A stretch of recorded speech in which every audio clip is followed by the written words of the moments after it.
பிப்ரவரி 10 ஒரு மாணவன் பாட்டி செத்து போச்சு அப்படின்னு சொல்லி லீவ் லெட்டர் எழுதினான். ஆசிரியர் சரி போகட்டும் அப்படின்னு சொல்லி விட்டார்.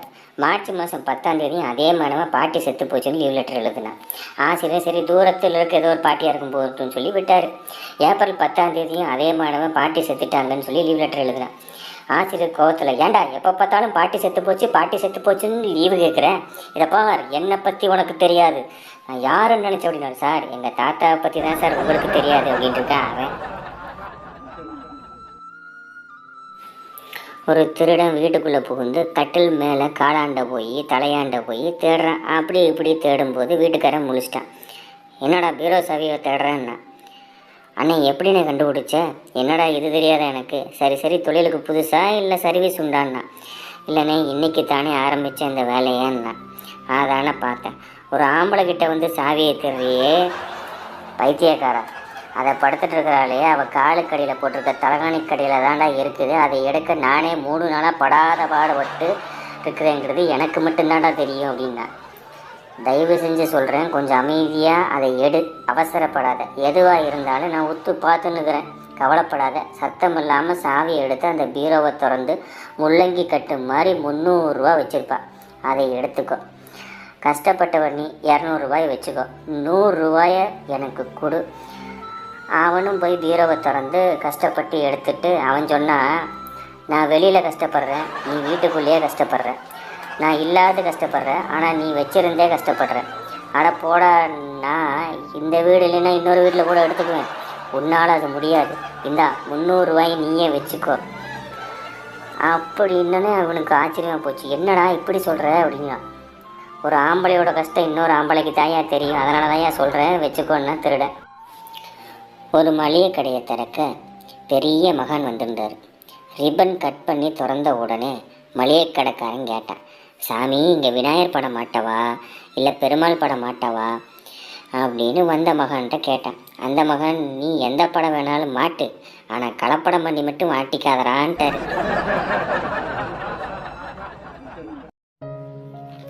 ஒரு குருநாதர் பாடசாலையில் தன்னுடைய சீடர்களுக்கு பாடம் நடத்தி கொண்டிருந்தார். அவருடைய பாடத்தை அவமதித்த 2 சீடர்கள் அவரது வார்த்தைகளை ஏன் கேட்க வேண்டும் என்று மிகவும் கர்வத்தோடும் ஆணவத்தோடும் இருந்து வந்தனர். இதனை அறிந்த குருநாதர் சீடர்கள் இருவரையும் அழைத்து, ஏனப்பா பாடசாலைகள் கற்க வேண்டியது நிறைய இருக்கிறது, அதற்குள் வெளியேற வேண்டும் என்று நினைக்கிறீர்களே, இது சரியா என்று கேட்டார். அதற்கு அந்த சீடர்கள், குருவே, இருவரும் உங்களிடம் என்ன கற்க வேண்டியது இருக்கிறது? நான் ஆறறிவு படைத்த மனிதன், எல்லா விஷயங்களும் எனக்கு தெரியும் என்று உங்களுக்கு தெரியாதா? நான் உங்களிடம் இனியும் கற்றுத்தான் ஆக வேண்டுமா? இவ்வளவு காலம் உங்களிடம் கற்ற அறிவு போதாதா? இவர்களை பரிதாப நிலையில் பார்த்த குரு ஒரு சோதனை நடத்த முடிவு செய்தார். சரி சீடர்களே, நான் உங்களை வற்புறுத்தவில்லை, ஆனால் நீங்கள் சொன்ன ஆறறிவு அது உங்களிடம் முழுமையாக இருக்கிறதா என்று நான் உங்களை சோதித்து பார்க்கலாமா என்றார். சீடர்களும் ஓ, தாராளமாக சோதித்து பார்க்கலாம் என்று பதிலளித்திருந்தனர். இந்த உலகில் யாருக்கு பயன்படாத பொருட்களை எடுத்து வாருங்கள் என்று குரு சீடர்களுக்கு கட்டளையிட்டார். அப்படி நீங்கள் எடுத்து வந்தால் நான் உங்களுக்கு சீடனாக இருக்கிறேன் என்றும் குரு வாக்குறுதிகளையும் அளித்தார். உடனே வீரர்கள் யாருக்கும் பயன்படாத பொருளை தேட ஆரம்பித்தனர். எல்லா பொருட்களும் ஏதாவது ஒரு உயிரினங்களுக்கு பயன்பட்டு கொண்டே இருந்தது.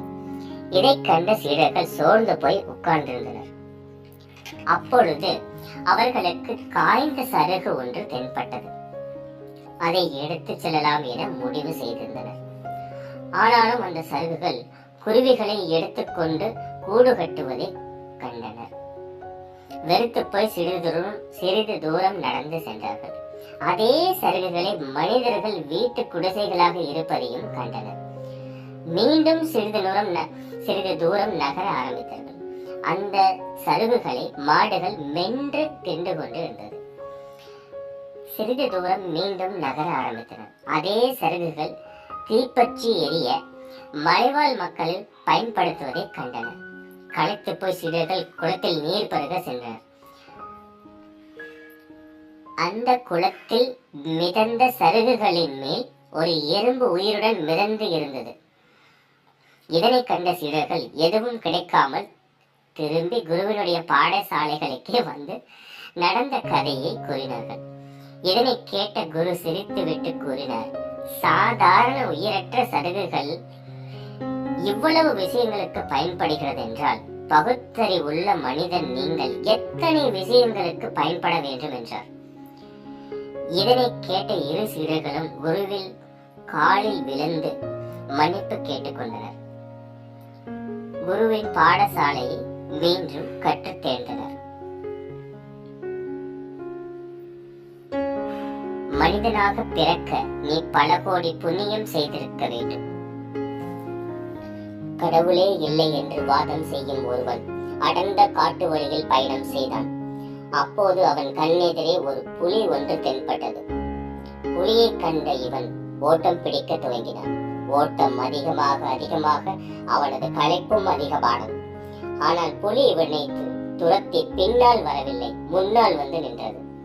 இதனை கண்டு அவன் அதிர்ச்சியுடன் உயிர் பிழைக்க கடவுளை கைகூப்பி வணங்கி, என்னை காப்பாற்று இறைவா என்று கண்ணை மூடிக்கொண்டு பயமுடன் வணங்கி நின்று கண்ணை திறந்து பார்த்தான். அந்த புலியும் கைகூப்பி இறைவனை வணங்கி நின்றது. புலி இவனை கேட்டது, நீ என்ன வேண்டினாய் என்று. அதற்கு இவன் பதிலளித்தான், நான் பிழைத்தால் உனக்கு ஆலயம் கட்டுகிறேன் இறைவா என்று கடவுளை பார்த்து வேண்டினேன் என்றான். அதற்கு அந்த புலி சிரித்து நின்றது. உடனே இவன் புலியிடம், நீ என்ன இறைவனிடம் கேட்டாய் என்றாய். அதற்கு அந்த புலி சொன்னது, நான் எதையும் கேட்கவில்லை. பல நாள் நான் உணவில்லாமல் இருந்த எனக்கு உணவளித்த இறைவா, உனக்கு கோடான கோடி நன்றி நன்றி நன்றி என்று தெரிவித்தேன் என்று கூறி அவனை அடித்துக் கொண்டு தின்றது. நாம் பிறருக்கு செய்யும் நன்மை தீமையை பொறுத்தே நம் வாழ்க்கையின் வினைப்பயன் அமைகிறது. உண்மையான மகிழ்ச்சி நீ சிரிப்பதில் இல்லை, பிறரை நீ சிரிக்க வைப்பதில் தான் இருக்கிறது. உண்மையான கடவுள் பக்தி என்பது எது தெரியுமா? இறைவனுக்கு தினமும் நன்றியை வாழ்நாள் முழுவதும் தெரிவிப்பதுதான். ஒரு நாள் அந்த வீட்டில் இருக்கும் மனைவி தன் கணவரிடம் சமைக்க காய்கறி வாங்கி வர சொன்னாள். இதை கேட்டவுடன் அவரும் தன் மனைவியின் சொல்லை தட்டாமல் சமைக்க காய்கறி வாங்க கடைக்கு சென்றார். அவளது கணவர் வெண்டைக்காயை வாங்கிவிட்டு வீடு திரும்பினார். வெண்டைக்காயை பார்த்து அவளது மனைவிக்கு கடும் கோபம். என்ன வெண்டைக்காய் இது, ஒரே முத்தலா இருக்குது, இதை சமைச்சு சாப்பிட்டா நறுச்சுன்னு இருக்கும், இதை போய் எப்படி சமைக்கிறது, கொஞ்சம் பார்த்து வாங்க கூடாதா என்று திட்டிவிட்டு சமைக்க சென்றார். இதே போல் அடுத்த நாளும் கணவனை அழைத்து காய்கறி வாங்கிவிட்டு வாங்க என்றார். இதை கேட்ட கணவன் மறுமொழி சொல்லாமல் கடைக்கு சென்றார். வெண்டைக்காயை பார்த்ததும் முற்றியது வேண்டாம் என்றார். கடைக்காரரும் முற்றிய வெண்டைக்காய் இல்லாமல் கொடுத்தார். இவரும் வாங்கிவிட்டு வீடு வந்து மனைவியிடம் வெண்டைக்காயை கொடுத்தார். வெண்டைக்காயை பார்த்தவுடன் அவரது மனைவிக்கு கடும் கோபம் வந்தது. என்ன வெண்டைக்காய், ஒரே எலசா இருக்கு, இதை சமைச்சா கொலன்னு குழம்பெல்லாம் போயும், இதை போய் வாங்கிட்டு வந்திருக்கீங்க, இது எப்படி நான் சமைக்கிறது என்று சொல்லிவிட்டு நடந்தார். அடுத்த நாளும் வந்தது. அடுத்த நாள் காலை தன் கணவரை அழைத்து சமைக்க காய்கறி வாங்கிவிட்டு வாங்க என்று கோபத்துடன் சொன்னார்.